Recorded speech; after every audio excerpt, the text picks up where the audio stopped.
எல்லோருக்கும் வணக்கம். இது நம்ம ஸ்ரீராம் ஜங்ஷன். இன்றைக்கி நம்ம வந்து வீடியோவில் என்ன பார்க்க போகிறோன்னா, இன்றைக்கி சூப்பரான என்னோடய ஸ்டைலில் கார சட்னி தாங்க பார்க்க போகிறோம். இன்றைக்கி காலையிலே வந்து எங்கள் வீட்டில் வந்து தாமரை பூத்துருக்குங்க. அதை உங்கள்கிட்ட காட்டணும் அப்படின்னு தோணுச்சு, அதனால தான் வீடியோ எடுத்திருக்கேன். அடுத்தது நம்ம கார சட்னி எப்படி செய்யலான்றதை பார்க்கலாம் வாங்க. இப்போ நம்ம பெரிய வெங்காயமாக ஒரு 2 வெங்காயம் எடுத்திருக்கேன். அதுக்கு தேவையான ஒரு 5-6 வத்த மிளகா. இங்கே பாருங்கள், வெங்காயம் பெருசாக மெலிசாக கட் பண்ணியிருக்கேன். ஒரு கைப்பிடி அளவு கருவேப்பிலை, ஒரு 10 பல் பூண்டு, 2 தக்காளி, இந்த பக்கம் 2 ஸ்பூன் வந்து வரமல்லி, அதாவது அரைக்கிறதுக்கு வந்து கடலைப்பருப்பு, உளுத்தம்பருப்பு ஒரு ஸ்பூன்.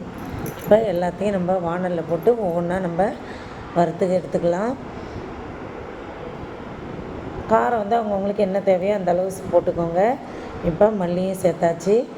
1 ஸ்பூன் கடலைப்பருப்பு, ஒரு 1.5 ஸ்பூனுக்கு வந்து உளுத்தம்பருப்பு.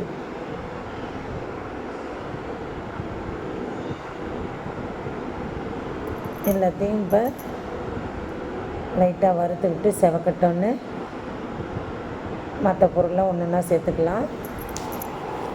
பருப்புலாம் சிவந்ததுக்கப்புறமா நம்ம இந்த கட் பண்ணி வச்சுருக்கோம் பார்த்திங்களா, இந்த வெங்காயம், ஃபஸ்ட்டு பூண்டு சேர்த்துக்கலாம். ஒரு 2 நிமிஷம் வதங்கினதுக்கப்புறமா கட் பண்ணி வச்சுருக்கிற வெங்காயத்தை சேர்த்துக்கலாம்.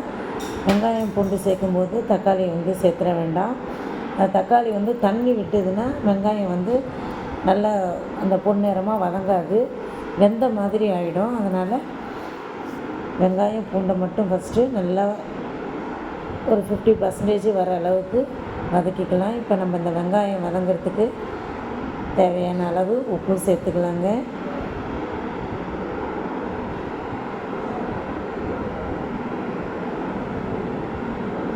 தேவையான அளவு உப்பு சேர்த்து நல்லா கண்ணாடி பதத்துக்கு வதக்கி விட்டுக்கலாம்.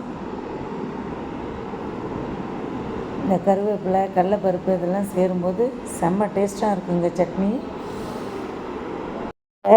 பாதி அளவுக்கு வெங்காயம் நல்லா வதங்கியிருக்கு. இந்த டைமில் நம்ம தக்காளி, கட் பண்ண தக்காளியை சேர்த்துக்கலாம். இப்போ நல்லா சுருண்டு வதங்கி வரட்டும்.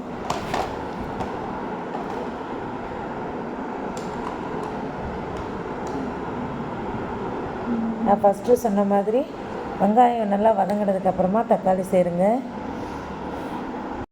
எல்லாமே சேர்த்து நல்லா வதக்கி எடுத்தாச்சு. இங்கே பாருங்கள், இந்த அளவுக்கு வதக்கிக்கணும். இப்போ தேவையான அளவு கொஞ்சமாக புளி,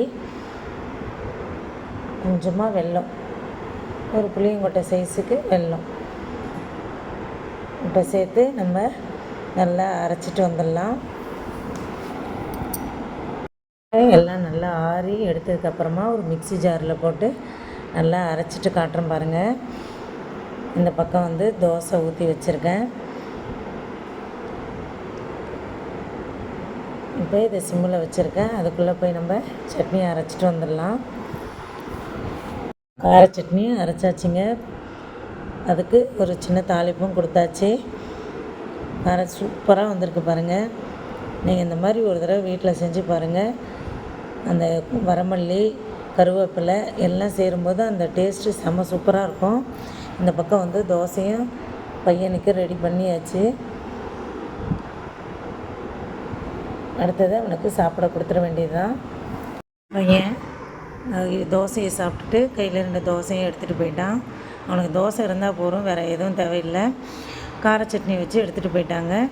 இப்போ அடுத்தது வந்து எங்கள் வீட்டுக்காருக்கு எனக்கு தோசை வேண்டாம், இட்லி தான் வேணும்னு சொல்லிட்டாரு. அதனால் ஒரே ஒரு தட்டு இட்லி மட்டும் ஊற்றி வச்சுருக்கேன். சாதம் வச்சாச்சுங்க. இந்த பக்கம் பருப்பும் வேக வச்சு எடுத்து வச்சாச்சு. குக்கரில் வந்து முள்ளங்கி, சின்ன வெங்காயம், அதுக்கப்புறம் தக்காளி 3த்தையும் போட்டு ஒரே ஒரு விசில் உப்பு போட்டு வச்சுருக்கேங்க. இந்த பக்கம் வந்து தாளிச்சிட்டு வெங்காயம் மட்டும் வதக்கிட்டுருக்கேன். சாம்பார் எப்படி குயிக்காக வைக்கிறேன்னு காட்டுறேன் பாருங்கள். பருப்பு வேக வச்சு எடுத்தாச்சுங்க. இந்த பக்கம் காயும் ஒரே ஒரு விசில் வந்துடுச்சு. அடுத்தது இந்த வெங்காயம் வதங்கிடுச்சு பாருங்கள். நம்ம இந்த டைமில் மற்ற பொருளை சேர்த்துக்கலாம் ஒவ்வொன்றா. வெங்காயம் வந்து இந்த அளவுக்கு வதங்கி வந்ததுக்கப்புறமா இதில் வந்து நம்ம சாம்பாருக்கு தேவையான சாம்பார் பொடி சேர்த்துக்கலாங்க 1.5 ஸ்பூனு. காலை டைமில் எந்த அடுப்புமே சும்மா இருக்கக்கூடாது நம்மளுக்கு, சரிங்களா? அதனால் ஒரு அடுப்பில் காய் வெந்தாச்சு, இந்த பக்கம் வந்து இந்த சாம்பார் பொடி போட்டு ஓரளவு பிரட்டியாச்சு. இப்போ நம்ம இந்த கரைச்சி வச்சுருக்கிற புளியை சேர்த்துக்கலாம்.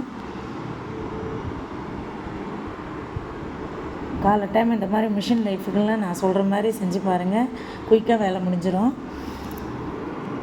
இந்த வதக்கின வெங்காயத்தில் புளி ஊற்றியாச்சு, சாம்பார் பொடியும் போட்டாச்சு, நல்லா கொதிச்சிட்ருக்கு. இந்த டைமில் கொஞ்சமாக ஒரு 1/4 ஸ்பூனுக்கும் கம்மியாக வெந்தய பொடி சேர்த்துக்கலாம். கொதித்ததை எடுத்து இதில் கொட்டிடலாங்க. இப்போ இந்த வெந்த காயில் எடுத்து இந்த கொதிக்கிற சாம்பாரை வந்து இதில் கொட்டிட்டு இந்த குக்கரை எடுத்து அப்படியே நம்ம அடுப்பில் வச்சிடலாம். இந்த எண்ணெயிலே இந்த சாம்பார் பொடியெலாம் நம்ம வந்து கொஞ்சம் வதக்கினதுனால ரொம்ப நேரம் கொதிக்கணுன்ற அவசியம் இல்லை. இந்த புளியோட பச்சை வாசனை போகிறதுக்கு மட்டும் கொதிச்சா போதும், ஒரே கொதி வந்தால் போருங்க. இப்போ நம்ம இந்த எடுத்து வச்சுருக்கோம் பார்த்திங்களா, வேக வச்ச பருப்பு, அதையும் வந்து அதோட சேர்த்துக்கலாம். இங்கே காக்காய்க்கு சாதமும் பருப்பும் எடுத்து வச்சாச்சு.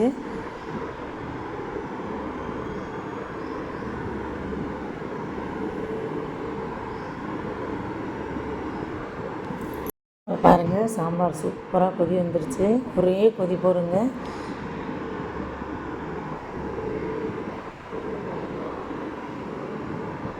மணக்க கிழங்கி சாம்பார் ரெடி ஆகிடுச்சு.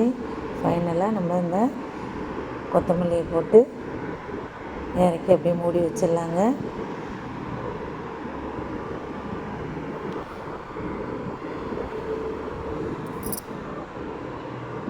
சாம்பார் எல்லாமே ஒன்றா கலந்து வச்சாச்சுங்க. இந்த டைமில் ஃபைனல் டச்சாக கொஞ்சமாக மல்லித்தூள் கொஞ்சம் சேர்த்துக்கலாம், வாசனை நல்லாயிருக்கும். இது கடைசியாக ஒரு கொதி வரதுக்கு முன்னாடி இந்த மாதிரி நம்ம ஒரு 1/2 ஸ்பூன் போட்டு கொதிக்க வச்சு இறக்குனிங்கன்னா எக்ஸ்ட்ரா வாசனை சூப்பராக இருக்குங்க. இப்போ கொதிக்கட்டும், பார்க்கலாம். மதியானம் சாம்பார் வச்சு அப்பளம் மட்டும் பொரித்து சாப்பிட்டாச்சுங்க. சாப்பிட்டுட்டு கொஞ்சம் எங்கள் வீட்டுக்காரோட ஃப்ரெண்டு வீட்டுக்கு கொஞ்சம் அர்ஜெண்ட்டாக போகிற வேலை இருக்குதுன்னு கூப்பிட்ருந்தாங்க, அதனால் கிளம்பிட்டோம், சரிங்களா? இப்போ நான் இந்த பேக் வந்து எப்படி இருக்குன்றதை சொல்லுங்கள். மதுரையில் சரவணா ஸ்டோரில் வாங்கினேன், 400 தாங்க. ரொம்ப சூப்பராக இருக்குது. நிறைய பேர் கேட்டாங்க, இந்த வந்து தெரிஞ்சவங்க ரொம்ப நல்லா இருக்குது, எங்கே வாங்கியிருந்தீங்க அப்படின்னு கேட்டாங்க. மதுரையில் இருக்கிற சரவணா ஸ்டோரில் தாங்க எடுத்தோம். பேக் எப்படி இருக்குன்றதை என்னோடய கமெண்ட் பாக்ஸில் சொல்லுங்கள். என்னோடய சேனலுக்கு சப்போர்ட் பண்ணுங்கள், சப்ஸ்கிரைப் பண்ணுங்கள்.